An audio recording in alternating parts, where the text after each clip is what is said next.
আসসালামু আলাইকুম। আপনার শিশুর কি ক্ষুধা কমে গেছে?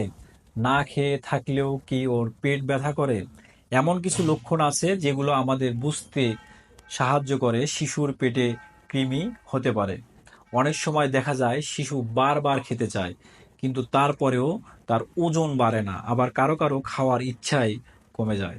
শিশু রাত্রে ঘুমাতে পারে না, ঘুমানোর সময় দাঁত কিরমির করে বা কটকটায় এবং অস্থির থাকে।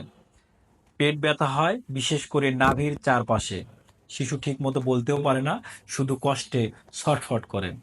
মলদ্বারে চুলকানি হয় বিশেষ করে রাত্রে। অনেক সময় মলের সাথে কৃমিও দেখা দিতে পারে। শিশু ক্লান্ত থাকে, পড়াশোনায় মনোযোগ বসে না, এমনকি রক্ত শূন্যতা পর্যন্ত হতে পারে।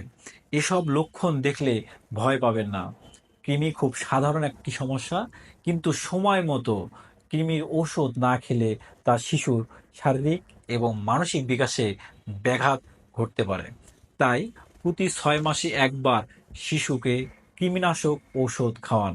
এটি খুবই নিরাপদ, আর শিশুরা থাকবে সুস্থ, হাসি খুশি এবং চঞ্চল। সচেতন হয়ে শিশুদের সুরক্ষা নিশ্চিত করি।